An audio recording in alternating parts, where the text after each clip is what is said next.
Bien, hoy día domingo, primer día de la semana, día del Señor, como está escrito en la palabra de Dios, era ya pues costumbre que los discípulos de nuestro Señor y Salvador Jesucristo se reunieran para justamente como iglesia compartir la palabra de Dios, orar y recordar también el sacrificio y la venida de nuestro Señor Jesucristo. Para poder tener siempre todo lo que hagamos fundamento en la sana doctrina, ¿qué dice la Escritura en Mateo 18, versículo 20? Porque donde están dos o tres congregados en mi nombre, allí estoy yo en medio de ellos. Así que podemos decir que en medio de este parque donde estamos reunidos los dos, el Señor Jesús, al estar reunidos nosotros en su nombre, está en medio de nosotros. Y en este momento podemos dar gracias a Dios de que Él está en medio de nosotros.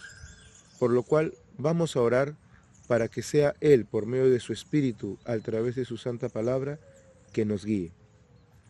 Oremos. Padre Santo, te damos las gracias por estar aquí en este parque.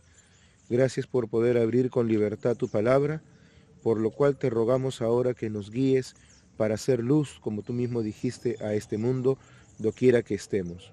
Guíanos por medio de tu Espíritu a través de tu santa palabra, para hacer tu voluntad, conociendo, Señor, que esa también es tu voluntad, que nosotros estemos firmes en tu sana doctrina. Gracias por este tiempo, en el nombre del Señor Jesús, nuestro Señor, nuestro Dios, nuestro Maestro, a quien esperamos. Amén. Vamos a ver algo muy importante en este tiempo, y es lo que hacía la iglesia cuando se reunía como iglesia desde un principio. Vamos a ir por un momento al segundo escrito de Lucas, a lo que conocemos como el libro de los Hechos. Vamos al libro de los Hechos en los capítulos 1 y 2. Este segundo tratado que le escribe Lucas al hermano Teófilo empieza diciéndole en el primer versículo y siguientes cuál había sido el propósito de su primer escrito. ¿Qué dice, por favor, Hechos capítulo 1, versículo 1 al 3? En el primer tratado, oh Teófilo, hablé acerca de todas las cosas que Jesús comenzó a hacer y a enseñar, hasta el día en que fue recibido arriba, después de haber dado mandamientos por el Espíritu Santo a los apóstoles que había escogido, a quienes también, después de haber padecido, se presentó vivo con muchas pruebas indubitables, apareciéndoseles durante 40 días y hablándoles acerca del reino de Dios. Gracias. Fíjate cómo dice acá, en el primer tratado, Teófilo, hablé acerca de todas las cosas que Jesús comenzó a hacer y a enseñar. Y una de las cosas que siempre es bueno recordar es que la enseñanza del Señor Jesús no era solamente de palabra, sino de hecho.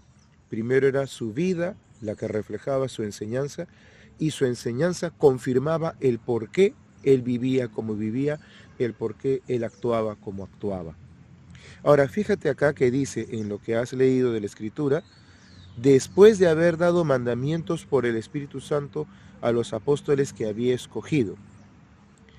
Antes de ser recibido arriba en el cielo, donde está ahora sentado a la diestra de Dios, el Señor dio mandamientos a sus apóstoles. Y vayamos por un momento a la carta escrita por Mateo, lo que conocemos como el Evangelio de Mateo, al capítulo 28. Vamos a Mateo, capítulo 28, los versículos 16 al 20. ¿Qué dice, por favor, Mateo 28, 16 al 20? Pero los 11 discípulos se fueron a Galilea, al monte donde Jesús les había ordenado, y cuando le vieron le adoraron, pero algunos dudaban. Y Jesús se acercó y les habló diciendo, Toda potestad me es dada en el cielo y en la tierra. Por tanto, id y haced discípulos a todas las naciones, bautizándolos en el nombre del Padre, y del Hijo y del Espíritu Santo, enseñándoles que guarden todas las cosas que os he mandado. Y he aquí yo estoy con vosotros todos los días hasta el fin del mundo. Amén. Gracias. Y acá justamente encontramos una clave que caracteriza al discípulo del Señor Jesús. El discípulo del Señor Jesús es alguien que lo reconoce a Él en toda su potestad, es alguien que ha sido bautizado y que está enseñando que guarden los demás todas las cosas que Él mandó. Esa era la ordenanza, la orden, el mandamiento que Él dio a sus 11 apóstoles, a sus 11 discípulos, a los cuales Él escogió al principio de su ministerio.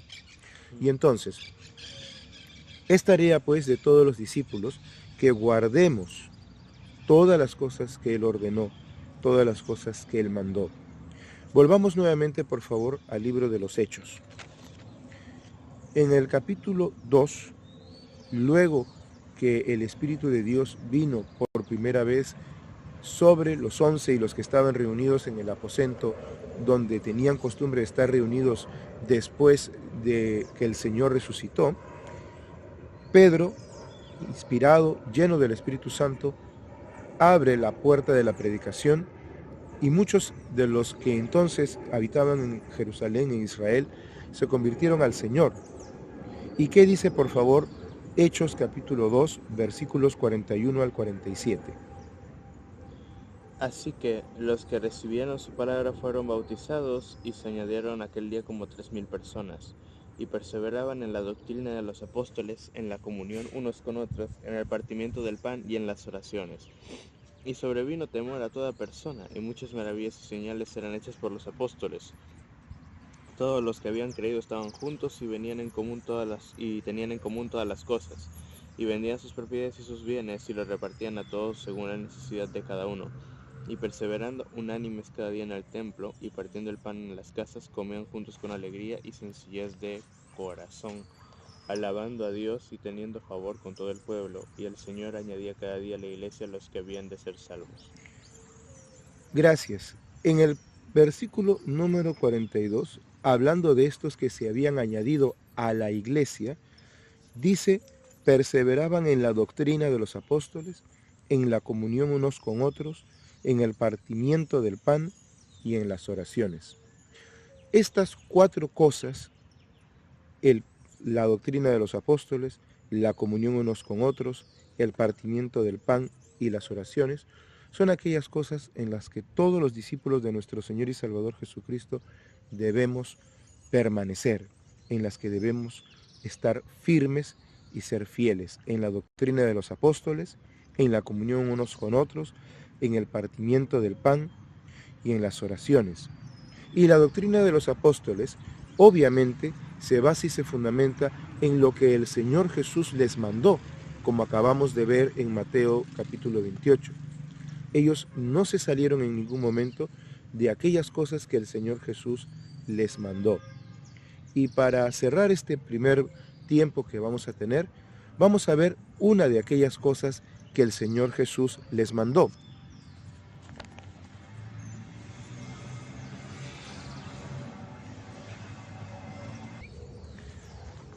Al iniciar su ministerio formalmente en la predicación y la enseñanza, después, como dice el Evangelio de Marcos, que Jesús se enteró que Juan había sido encarcelado, Juan el Bautista, el Señor empieza su ministerio diciendo, según dice Marcos capítulo 1, versículo 15, el tiempo se ha cumplido y el reino de Dios se ha acercado.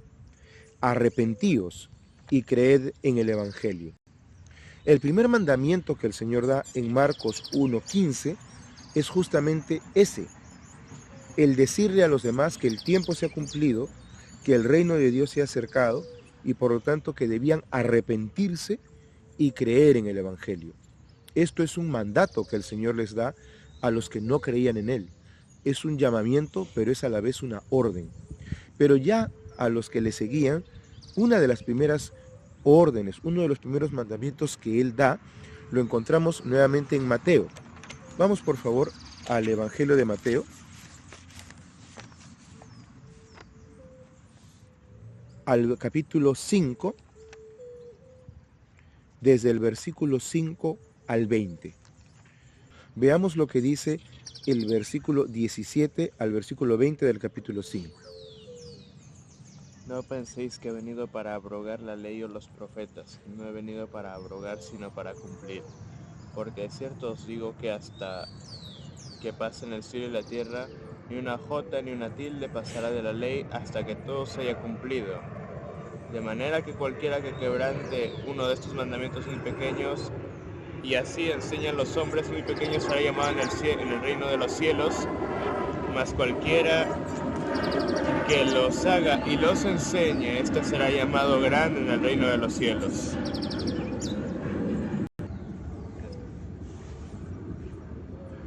Y el versículo 20 dice, porque os digo que si vuestra justicia no fuere mayor que la de los escribas y fariseos, no entraréis en el reino de los cielos.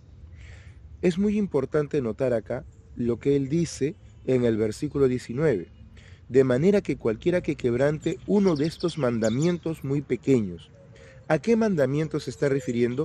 A lo que él acaba de decir, vamos a decir así, versículos antes.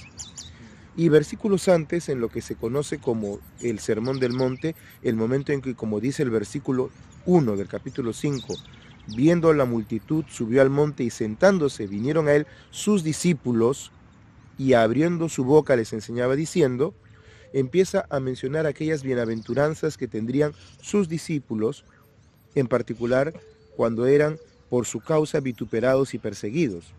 Pero fijémonos en los mandamientos que él da desde el versículo 13 al versículo 16. Ahí tenemos los primeros mandamientos que él da en Mateo capítulo 5, versículos 13 al 16. ¿Qué dice ese pasaje de la Escritura?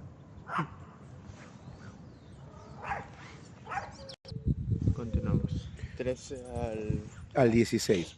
¿Qué dice la Escritura en Mateo 5, 13 al 16? Vosotros sois la sal de la tierra, pero si la sal se desvaneciere, ¿con qué será salada? No sirve más para nada, sino para ser echada y hollada por los hombres. Para ser echada Y fuera, ¿no? echada fuera y hollada por los hombres. Vosotros sois la luz del mundo. Una ciudad asentada sobre un monte no se puede esconder. Si se enciende una luz y se pone debajo de un almud, Ni se enciende ni se enciende una luz y se pone debajo de un almud, sino sobre el candelero, y alumbra a todos los que están en casa. Así alumbre vuestra luz delante de los hombres, para que vean vuestras buenas obras y glorifiquen a vuestro Padre que está en los cielos. Gracias. Fíjate que acá el Señor ya está hablando en un tono imperativo, ya está dando una orden. Dice, vosotros sois la sal de la tierra, pero si la sal se desvaneciere, ¿con qué será salada? No sirve más para nada, sino para ser echada fuera y hollada por los hombres. La Escritura nos enseña también que nosotros, aún en nuestro hablar, debemos tener una palabra con gracia sazonada con sal. Y la sal, en este contexto, es un cuadro que nos enseña la palabra de Dios. Nuestra palabra siempre debe estar sazonada con la sana doctrina, para poder responder como se debe a cada persona. Además dice, vosotros sois la luz del mundo. Ahora, nosotros sabemos que el Señor Jesús dijo de sí mismo que Él era la luz. Y en tanto nosotros estemos en comunión con Él, estamos llamados a reflejar su vida como discípulos de Él. En tanto nosotros estemos obedeciendo lo que dice su palabra, estaremos reflejando su luz a este mundo. Y Él da la orden, y eso es con lo que vamos a cerrar este tiempo por ahora, donde dice el versículo 16, así alumbre vuestra luz delante de los hombres, para que vean vuestras buenas obras. Nuevamente vemos lo importante que es el actuar antes que el hablar, y glorifiquen a vuestro Padre que está en los cielos. Con estas palabras de la Santa Escritura, vamos a tener presente siempre lo siguiente, y es que en todo momento de nuestras vidas, como discípulos del Señor Jesús, tenemos la orden de ser sal y de ser luz a este mundo, de que nuestra vida, nuestros hechos, iluminen a los demás. ¿Por qué? Porque nuestra vida y nuestros hechos deben ser la vida y los hechos del Señor Jesús, y que nuestra palabra esté siempre sazonada con sal, para que siempre nuestra palabra, sazonada con la palabra de Dios, sirva para preservar, para salvación a quienes nos escuchen. para que puedan glorificar a nuestro Padre que está en los cielos, y como Él dio la orden desde que empezó su ministerio, según lo cuenta Marcos, la gente pueda arrepentirse y creer en el Evangelio. La gente solo podrá arrepentirse y creer en el Evangelio si nosotros cumplimos con las órdenes que el Señor Jesús mandó, de ser sal y de ser luz, de que nuestra palabra esté sazonada con su palabra y de que nuestras vidas, como dice acá, por nuestras buenas obras, las cuales, como dice la Escritura, Él ya ha preparado de antemano para que andemos en ellas, puedan justamente reflejar las obras del Señor Jesús. Y en esto volvemos a lo que dice Hechos, y que es importante que la iglesia de nuestro Señor Jesucristo permanezca firme en la doctrina que hemos recibido de los apóstoles, así como en las oraciones, el partimiento del pan y la comunión unos con otros. Quiere el Señor siempre mantenernos en comunión, quiere el Señor siempre permitirnos abrir su palabra para compartir su sana doctrina, quiere el Señor poner en nosotros por su Espíritu la necesidad, como dijo Él, de orar siempre y no desmayar, y también de partir el pan, es decir, de recordar su sacrificio por nosotros hasta su pronta venida. Vamos a orar para terminar este tiempo. Padre Santo, nuevamente te damos las gracias por habernos permitido abrir tu palabra y recordar lo que en ella está escrito. Gracias por habernos dado la orden, Señor Jesús, a todos tus discípulos, de que debemos ser sal y debemos ser luz en esta tierra, de que nuestra palabra siempre debe estar sazonada con tu palabra y de que nuestra vida debe reflejar en primer lugar las buenas obras que tú has preparado de antemano para que anduviésemos en ellas. Gracias por tu santo ejemplo, Señor Jesús, porque a ti estamos sujetos, porque tú eres nuestro Señor y nuestro Maestro y nuestro Dios. Gracias por la santa y sana doctrina que nos has dejado por medio de ti mismo y de tus santos apóstoles, a la cual estamos sujetos y a la cual obedeceremos siempre. Pon en nosotros por tu Espíritu, Señor Santo, que está en nosotros, el anhelo ferviente de orar sin desmayar, de mantenernos en comunión, de poder recordar tu santo sacrificio y justamente de perseverar en tu santa doctrina. Gracias, Padre Santo, porque te podemos encomendar todas estas cosas, confiados en que mientras estén de acuerdo a tu voluntad serán hechas, en el nombre de nuestro Señor y Salvador Jesucristo, quien es Dios bendito por los siglos de los siglos. Amén.